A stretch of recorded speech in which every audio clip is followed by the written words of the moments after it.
future. Go ahead with the film.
Ladies and gentlemen, we have the great honor to introduce you to the member of the board of management responsible for technical development at our valued partner, BMW. Klaus Fröhlich, come on stage.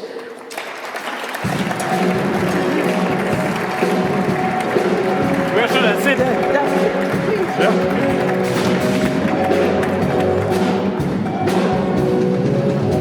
The CEO of a wonderful brand, everyone knows him. Everyone here in the audience knows this brand, Intel. And here, Brian Krajcik, come on stage, Brian, come. Krajcik. Krajcik. He's the... Always the same, sorry. He's the CEO of tech giant Intel. Thank you for coming the long way. And now, come on stage. Co-founder and chairman and CTO of Israeli-based Mobileye, a company focusing on vision algorithms. Boker Tov. Amnon Joshua. Thank you. You're a good boy group, aren't you? Thank you for being on the DLD stage. Welcome. Thank you very much.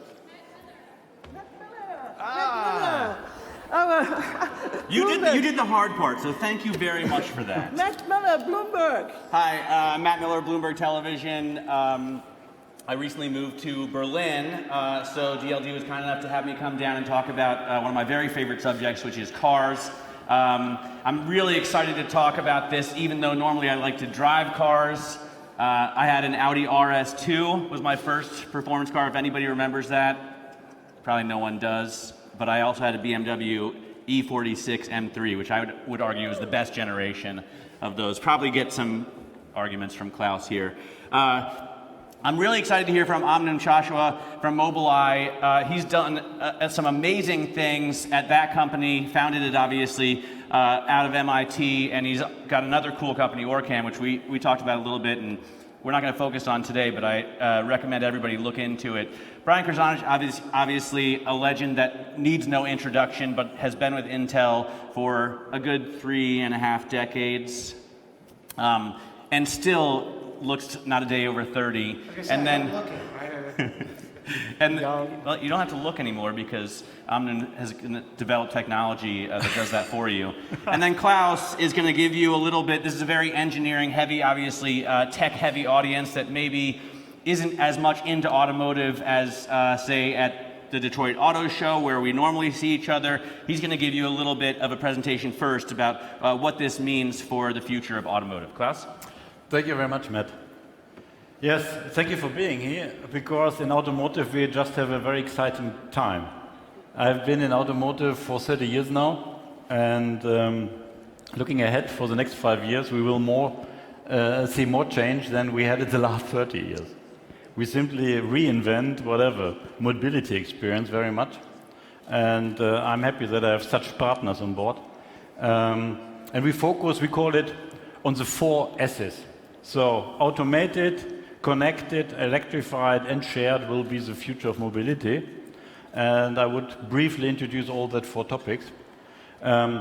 Automated, very clear, is a game changer.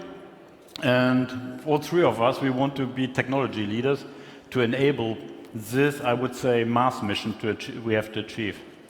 On connected, we have a long history at BMW. We connected our first car 15 years ago. I think nobody is aware. Now we have already 8.5 million cars on the streets, more than all the other cars together. And every BMW now is connected, of course.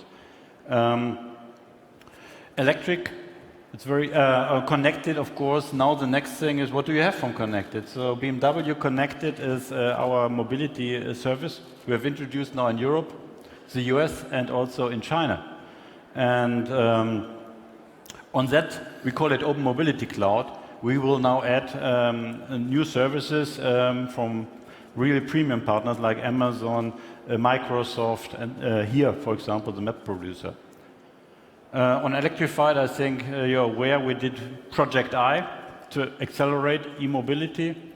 And now we're already in the third generation. This year we sold 60,000 cars, A3s, A8s, and a lot of high-performance cars. Next year we already want to achieve 100,000, so it's a new normal already for us. And last, shared. We have gained a lot of experience with Drive Now, Reach Now, Park Now, and Charge Now, and it's profitable. And honestly, this area will move very, very fast. So coming back to automated driving, we call it the Holy Grail because it's a real, real big thing. In the end, we have to substitute your brain, your perception with all senses you have, and your experience when you decide what you do, driving a car, by one intelligent system. That's a big job. And a lot of engineering companies or marketing pros are heading forward to that. I'm sure most of them will fail. Most of them will fail because it's a hard job to achieve that technology. But I'm confident that we will succeed because we will find another way. Because when you look around, all the people talk about the same topics, the what. And I think the difference will be how we will achieve it. How can we proceed on our strategies fast, agile, but not losing direction? How can we attract the most premium, the most attractive partners to join forces? This will be the differentiator, I think, very soon. And so we have to change our behavior, our attitude, our procedures in the automotive industry very fast. I'm responsible for R&D. It was mentioned for BMW. And we have simple 10 words how we want to proceed. It's called act like a startup, but deliver like a grown-up. I think we need best of both worlds. We have to be fast and furious. At the beginning, we should be open to make mistakes, to learn very fast. On the other side, we have to be very adult. You know, BMW is quite grown-up. We deliver what we promise. We bring systems to you after we have validated them very extensively, millions of test kilometers before we let you drive. I think that's very important. And on the other side, with Project I, we also had some kind of startup in the company to renew it, and we do the same again. We have now a Project I 2.0, which is automated driving, together with our partners. For example, we had to build up a center of artificial intelligence in BMW over the last 18 months, because it's a prerequisite. Otherwise, we will not succeed.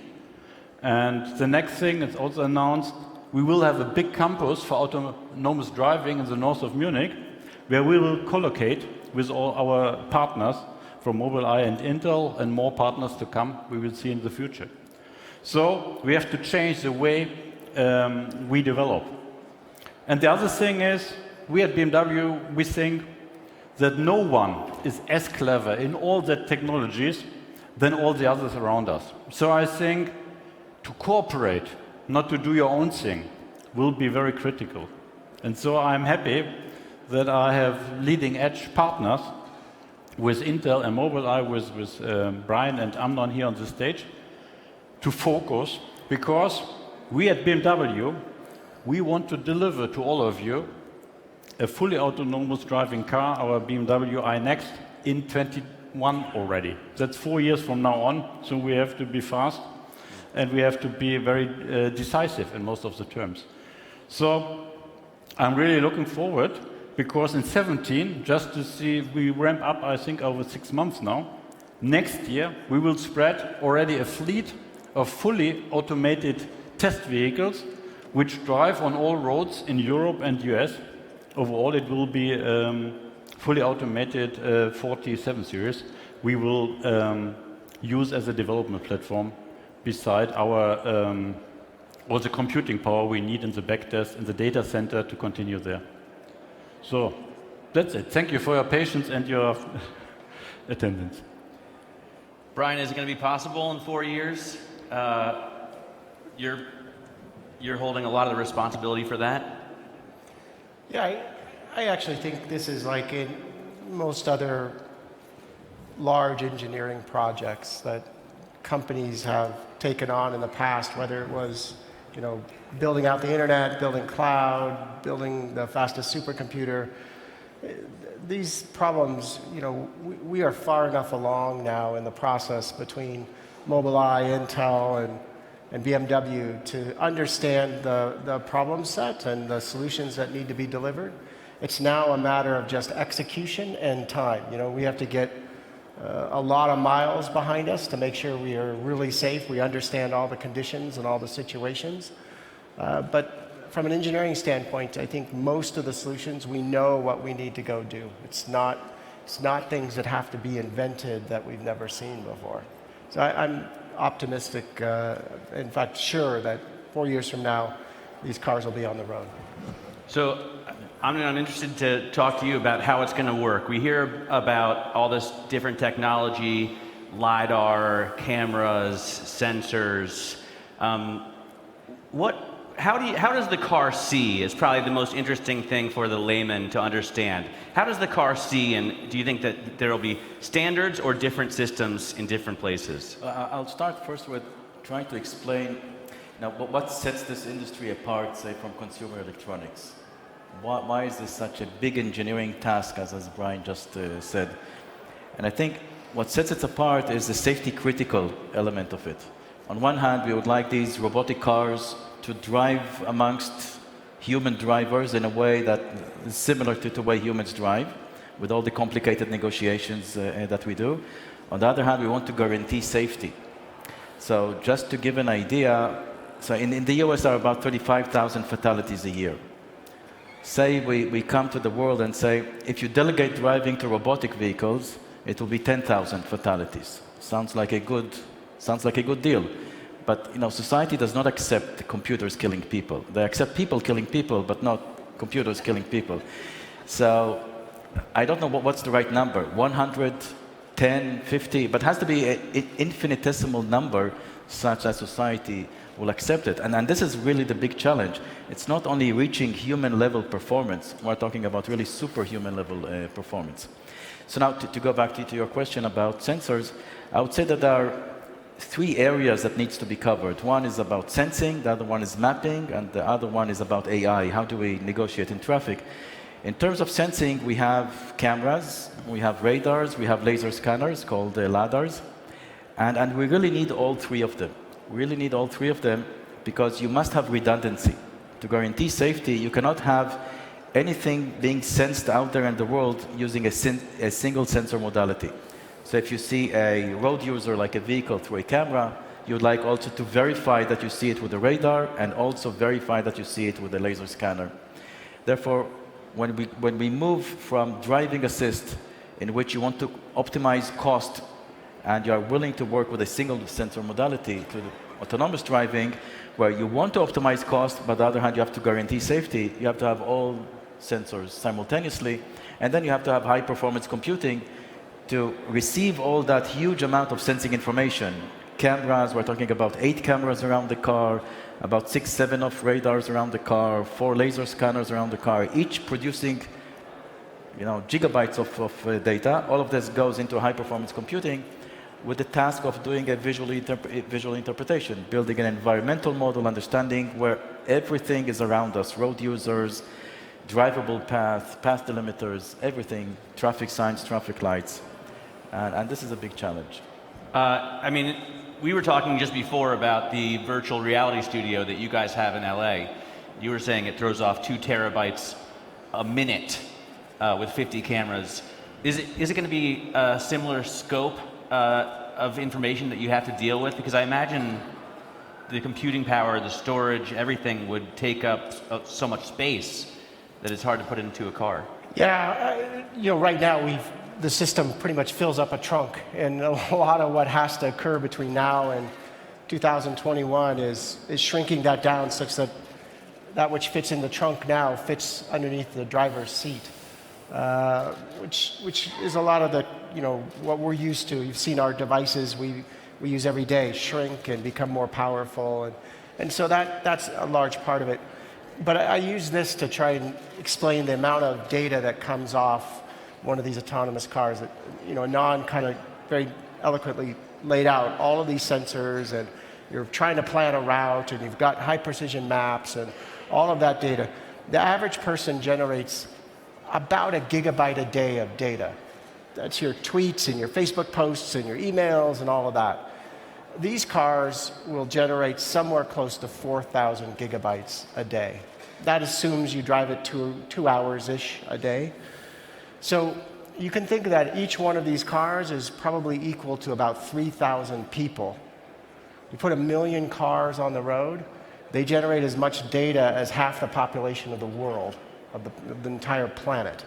So yes, it's a lot of data. It's going to take a lot of computing power, and that's why you see a company like BMW teaming up with Intel and Mobileye, because you really have to have the best in computing to do this. On the other hand, you're using all of that data, or a lot of that data, to make the roads so much safer and to make it more efficient for people to get around. I mean, you're already doing that at BMW.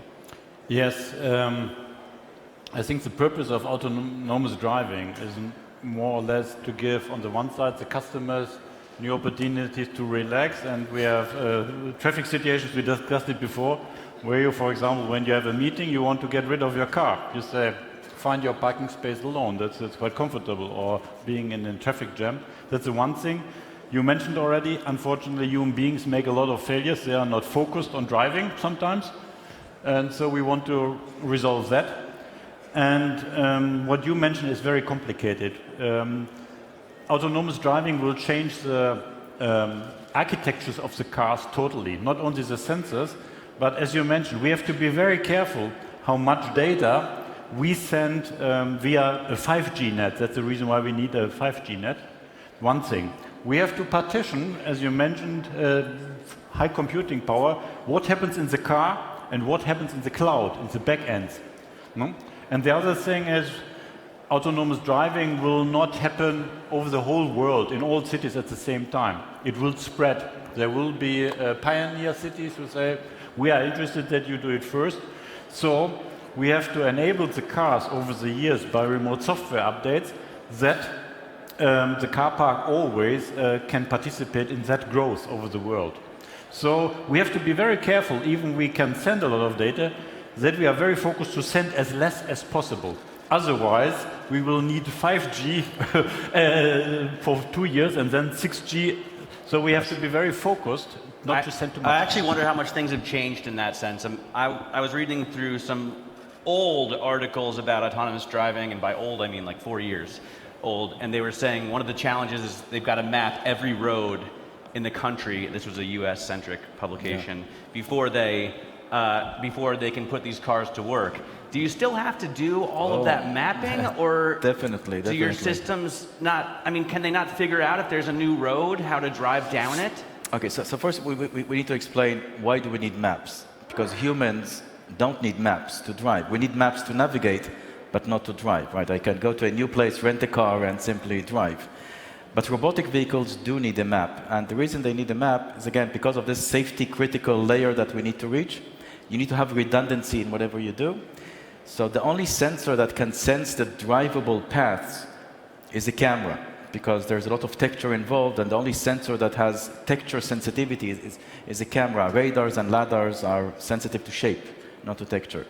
So what would be a redundant information to the camera? So the only redundancy comes from a map. If you localize yourself on a map, you know where the drivable paths are, and the camera tells you where the drivable path. So we need to have a map, and the map needs to be very precise, because we need to know exactly where the lane boundaries are at an accuracy of about 10 centimeters. And now comes a logistical question. And really, it touches on the viability of the entire industry, because viability is also not based on achieving critical safety and functionality, it's also achieving reasonable cost levels. You need to map wherever you are driving to very, very high accuracy. So there's a logistical question of how do you build these maps? How do you scale these maps towards, say, the entire Europe, entire United States? And then how do you update these maps such that when the environment changes, you'd like the map to reflect that change instantaneously or near instantaneously? So it's not only a technological problem, it's a logistical problem. What about when it snows, for example? I mean, if it snows, that kind of throws off maybe a radar's ability to understand what shapes are where, things are covered, they change. Yeah, this is why you have redundancy. So you have cameras, you have radars, you have laser scanners, so you have enough redundancy to handle also difficult situations. The idea is that wherever a human can drive, we would like a robotic car to drive as well, and it is achievable. So if we go back to maps, this is one of the big areas where the entire industry is working on, trying to find a way to build these maps, update them in a very, very low-cost manner, and crowdsourcing is the key to achieve that, and we're all working on it. For example, the investment in here, yes. The relationship in investment of Intel in here, and our strategic relationship with here is in the context of building these maps in a very, very low-cost manner using crowdsourcing information. The crowdsourcing and sharing concept is really key to this relationship, and yes. Obviously a lot of players in this industry are not working with partners. They're doing their own R&D, driving up costs. How do you, I mean, Brian, you probably work with partners more than either of these guys on a regular basis, right? Mobileye, I'd say, is, if you look at the auto industry, probably as many as we are. But what's unique about this one, more than almost any other one we've done in this industry, is it's truly end-to-end. And as Amnon said, we're thinking about this as a team from the car and what has to be done on the car, through the data center, through the mapping network. How do you get crowdsourcing, as Amnon said, so that cars are regularly sending information? There's an accident, so reroute here. There's construction, don't go on that road or stay out of this lane. All of those things have to be crowdsourced real time, because those come up real time. How do we manage all of that so it both comes out of the car, goes into a system like here, gets augmented into the larger map, and then pushed back out to the cars? As a team, we're thinking about all of that data and all of that process. The three of you are, but some people in this industry are notorious for not sharing. Is Apple going to work with you on crowdsourcing? For a long time, there were stories that BMW and Apple were working together in a car. Is Google going to work with you on crowdsourcing? Is everybody sharing this data? We have seen the investment of Audi, Mercedes, and BMW into here. For the mapping. Which was quite surprising, because at least we are tough competitors, let's say it that way. We are not always friendly to each other. But it was very clear. The more cars contribute as a swarm with information into the map, the better the real-time map will be. And honestly, the premium cars have the most sensors all over the world. So, for good reason, to receive the best possible map, we understood that we have to work together. And that's the reason why we also need tech partners. For example, Mobileye is very experienced in the sensor. We have to agree on a standard that all cars who have sensors from all other tier ones have to communicate via the car OEM backend with here in the same data format. So we need standardization all over the industry. I think ecosystems will not lead to a result, because it's a safety critical topic. I think it's easier to have an ecosystem on a smartphone But here on that thing, the Chinese, the Americans, the European regulators will give us standards, and you have to have a state-of-the-art technology. So you have to agree over the industry. So it sounds hip to be autonomous driving, but it's a lot of sweat and hygiene and standards, and above there is a cream with a specific behavior of the cars. And we have to understand these are billions of euros or dollars we have to invest from generation to generation. We will not be ready in 21, then second generation. So I think we have to team up as soon as possible. That's our approach. Will we see those standards? Will we see? I mean, you mentioned the regional differences, right? And we all remember when my American cell phone didn't work in Europe. Still, I can't charge my iPhone with, you know, a mini USB. They still haven't reached these standards with cellular telephony. I think the difference here, again, the focal point is safety. So I think that the analogous industry would be the aviation industry. If you look at the aviation industry, all commercial airplanes, they look alike. All commercial airplanes, they look alike because it's highly regulated by the FAA. The same thing will happen to this industry. Because we're talking about safety critical elements, regulatory bodies would eventually come and regulate this industry. This is why it is very important to be among the first to reach the finish line. And it's also very important to create partnerships.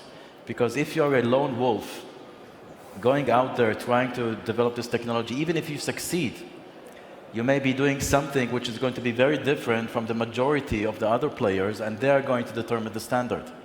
Therefore, partnerships in this case are really critical. It's not only sharing resources, sharing cost, sharing data, which is all very, very important.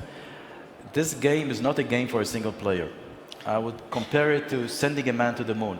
This was a task which was implemented by a country, not by one company. There weren't 10 companies competing on sending a man to the moon. And the same thing is happening here.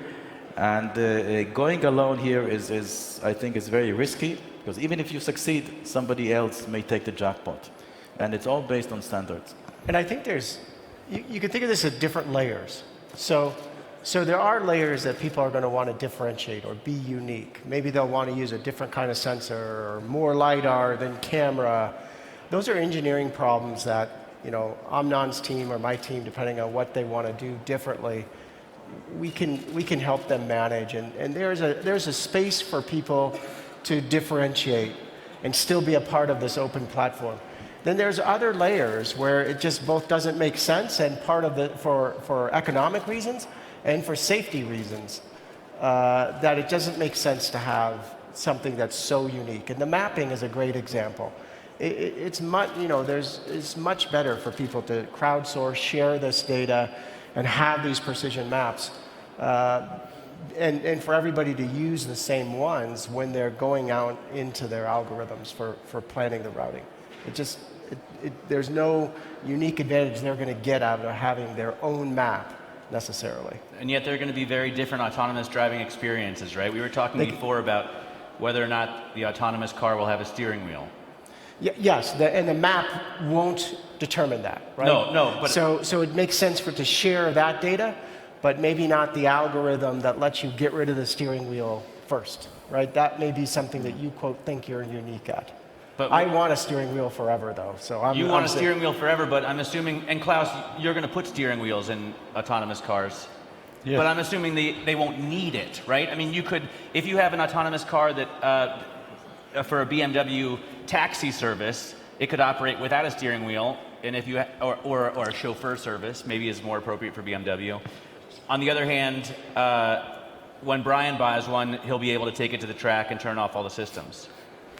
I think if we reduce autonomous driving to ride-sharing only, I think we have to understand that at the moment, 99% or perhaps in some years 95% will be individual self-driving cars, and ride-sharing will evolve. And that's a hygiene factor. So I do not understand why all the people want to get rid of the steering wheel. I personally like it, because then I have the free choice to decide what I want to do. And so I think this is a discussion we should end. I think the cars should have steering wheels that you have your free decision to do what you want. Or if you enter a city where you are only allowed to drive autonomous due to road safety, you can press a button. So you are still in control what you do and what you want to do. So I think we will see steering wheels on the cars for the next 30, 40 years. Well, it's a safety discussion, isn't it? I mean, No. surely you want a steering wheel on an i8. But you don't necessarily want a steering wheel in one of those sort of Google cars that's more of a bubble. I argue you do. You're going to want to go into some dark alley that nobody's been to, or, you know, I mean, there's going to be something you want to do with that car that'll say, you know, I'd like to go ahead and take control of it during this time. You know, I think there's going to be some very interesting, you know, we should stop worrying about the steering wheel and start asking the more interesting kind of social questions of, you know, right now there's an age limit for when you can drive. But if it's an autonomous car, can you take it, can your, you know, 12-year-old daughter say, well, I'm driving to the mall today, and they take your car, but it's autonomous. Yes. Will society allow that now as a result? Those are going to be the fun, interesting questions, I think. If you're drunk, is it drunk driving if you're in an autonomous car?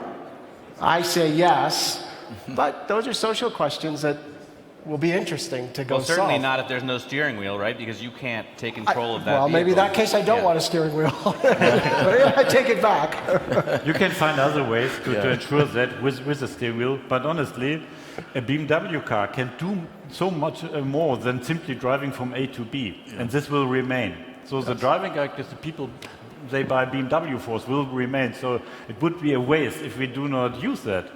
And then we are more flexible. If ride sharing evolves, yes, we can participate with our cars, but that cars always can do much more than only driving from A to B. I think a steering wheel is a technicality. I think that ride sharing is only an example of increasing the utilization, the utility of the car. Today, a car, from what I read, is idle 96% of the time. So 96% of the time, it's in a parking lot just standing there. The idea of autonomous driving is to increase the utility. So ride sharing is one way to increase the utility, but there are many other ways of increasing the utility, and those other ways do require a steering wheel. For example, I buy a car, which is going to be more expensive, but I can share it with my neighbor, and maybe the entire street can share one car, because I drive the car to work, the car then goes back home, takes my neighbor to work, goes back home, and so forth and so forth. So the car can be on the move all the time. So it's one car, more expensive, but many people share it. So there could be all sorts of ideas, and they do require a steering wheel. Ride sharing perhaps does not require a steering wheel. Well, just to be clear, and maybe a lot of people don't know, that there is an argument that having a steering wheel in an autonomous car would be less safe than having a steering wheel. And those who argue that cite aviation studies that say when pilots are used to autonomous systems and they then take over, they tend to make errors because their judgment then lacks what they would have if they were driving it the entire time. No, I think it is a good point, but the point is against having the driver have to take over immediately. The idea is that an autonomous car could have a very significant grace period when it requires the driver to take over. It could be minutes, it could be many, many seconds, and if the driver doesn't take over, the autonomous car knows how to stop safely along the side of the road. So when we're talking about steering wheel or not a steering wheel, you can have a steering wheel that recesses inside while the car is autonomous, and therefore the human driver cannot interact. Again, all of this is a technicality. There is a steering wheel, there isn't a steering wheel, the steering wheel recesses, does not recess. Yeah. Sorry, I didn't mean to turn it into No, a I think discussion. it's one that people fixate on, and I'm with Amnat. It's a technicality versus I think there will be more interesting questions that this will, you know, autonomous cars will drive, what society will have to deal with of, you know. So how do you solve those? I mean, the regulations probably will be lagging the technology, right? If you're building a car by 2021, you're saying the systems are going to be ready and your computer visibility is already there. But Germany is still not ready to let cars drive on the streets by themselves on the Autobahn. The US regulations, especially California, will probably take forever, right? I mean, how do you get around those problems? Are you already talking with Yes, and Angela Merkel and Jerry Brown? Mentioned, we are in contact with all regulators of the three big geo spheres, and it's a give and take. It's the same as emissions over the last 40 years. Emission regulations always take into account what is possible, what is the status of technologies. So only if you are involved like we are, we can discuss it with regulators. But I'm with you, we will have local different regulations, which makes life very difficult for us, of course. And so regulations will be in continuous evolvement. And they will happen with different speeds. For example, in the US, where a ride-sharing company or a big West Coast tech company, they are approaching the regulators to get a regulation for fully autonomous cars. So there is an entrepreneurial interest, and they push regulators. In other regions, that's not the case. So I think we will be in continuous contact, but like on other safety systems, on emissions or CO2, it will be an evolving regulation also with onboard diagnosis of the systems. You have to understand which systems are these guys developing. And so it will be, I think, a continuous regulatory development over the next 20 years at least, until it's whatever, more or less steady state. What I've seen, because we do this a lot, is, at least in the US especially, but most developed countries, Western Europe and other parts of the world, parts of Asia, what happens is you start to build a partnership with the government agency that manages this. And usually you put together a council with a group of the industry experts and the government experts, and you start to drive what are the goals and what do you want to achieve. We have those with the Department of Transportation now on autonomous driving in the US, pushing for what are the regulations, what's required to be able to get a permit to start driving and start testing systems, all of that in order to start to push that forward. We're doing that in autonomous driving, we're doing it with drones beyond line of sight, we're doing it with all kinds of technology that are going to shift the way government kind of bureaucracy works today. It's a process we know. And will be different in every region, right? I mean, surely in Germany, Yes. there will be insurance systems in place so that when an accident happens, you're compensated duly. In the US, I'll sue Mobileye, Intel, and BMW for $100 million apiece, right? I mean, who gets in trouble when there's an accident? Well, airbags, if you look at airbags, they also kill people. People are not aware of it, but the chance of something going wrong with an airbag is infinitesimal, but it exists. So every year, few people get killed because of a wrong deployment of an airbag. And society knows how to handle this. Insurance and so forth and so forth. So as long as it's not a matter of negligence, the producers, the production companies, the technology providers are protected, and society knows how to handle this. I think the same thing will happen with robotic cars.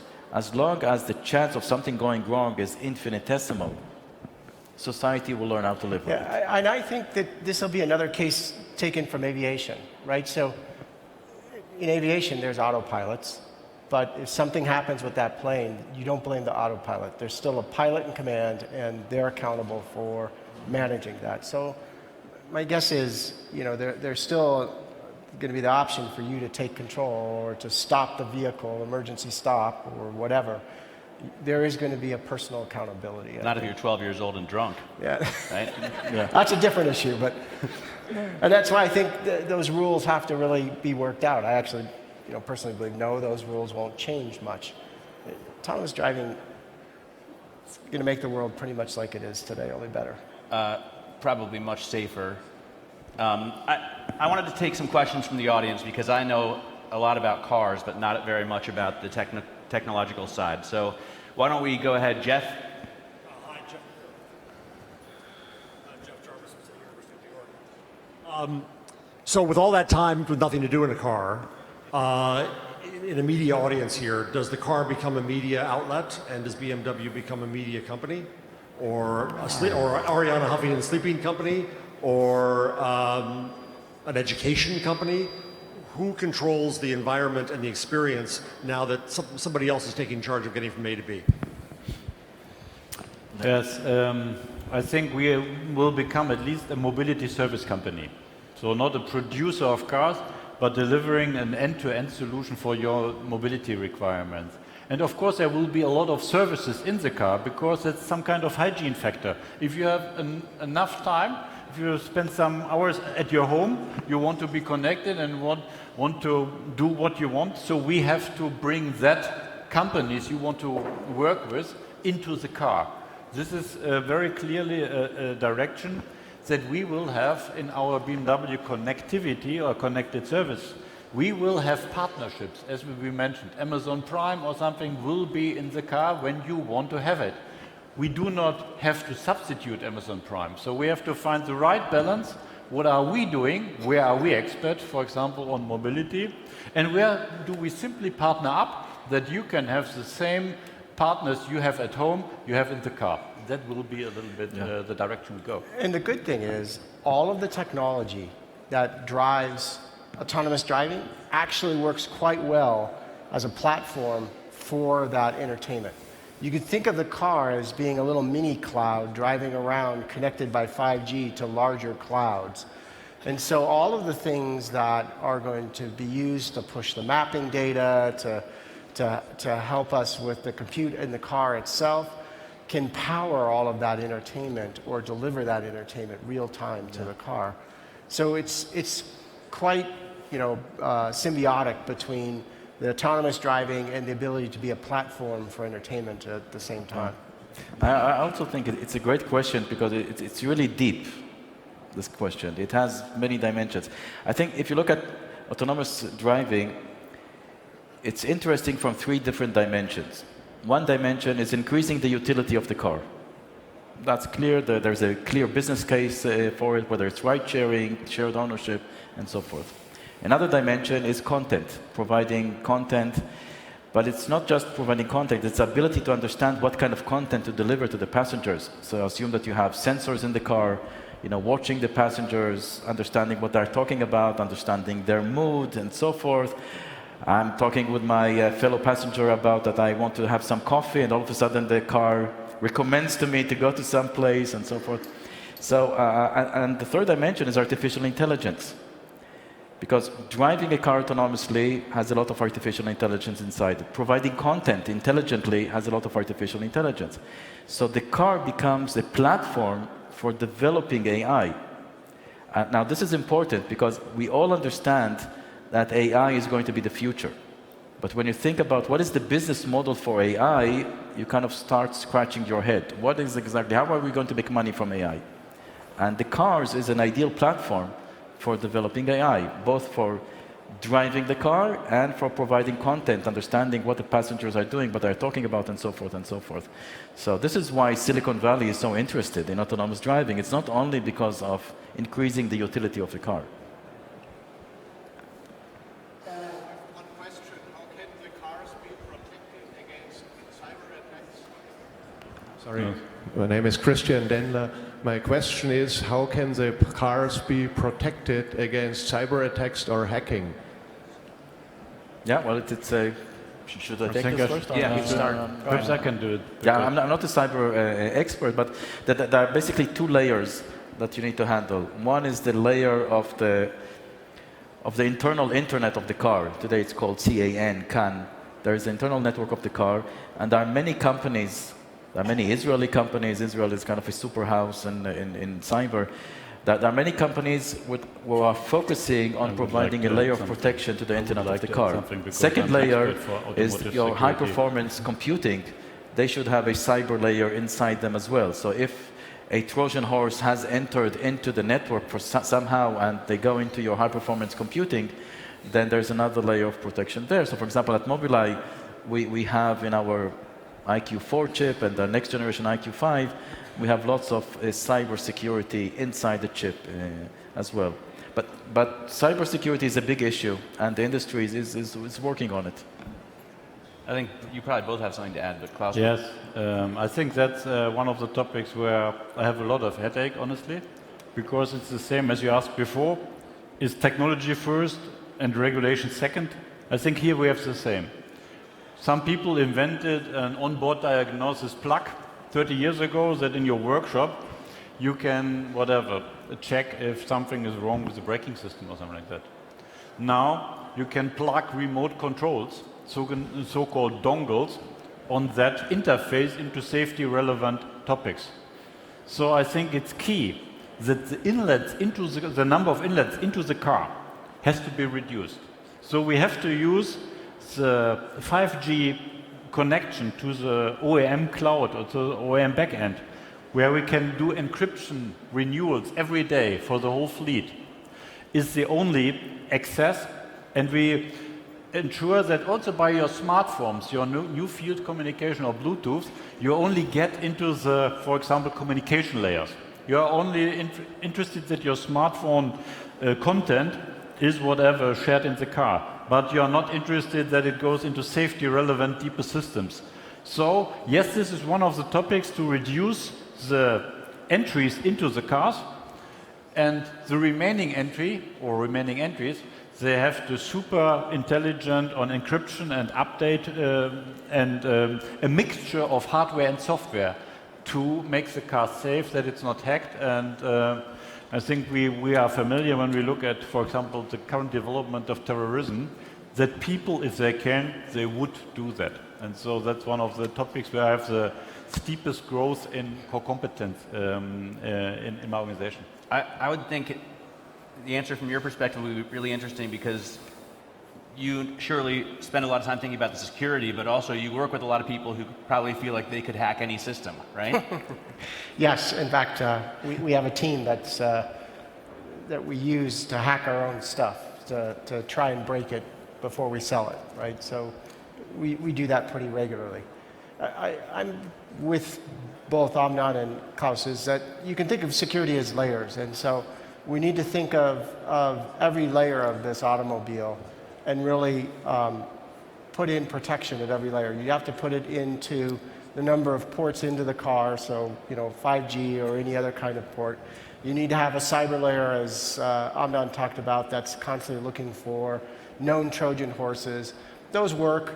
They're getting harder and harder to work. Then you can use AI itself to look for actions that are non-standard. Full acceleration for extended period of time, that never happens. So I'm going to shut that down. Those are kind of next generation cyber tools that look for data and patterns that are non-standard that could create risk. And then the final layer is protected layers. Within the silicon, we can put protected layers such that you really can't get at them unless you replace that piece of silicon. So that then, you can put some of the core building blocks of the system control in that layer of silicon itself. So you have to build every one of these layers to make it safe. But again, the platform kind of provides all of those and options for those. So I think it actually provides a car that can be safer in the future than the cars today. The CAN bus and the access to the system today is kind of crude, versus what we'd be building. All right, very interesting stuff. Obviously, we could talk about it forever, but we have to clear the stage now. Amnon, Brian, and Klaus, thanks so much. That's great. Thank you.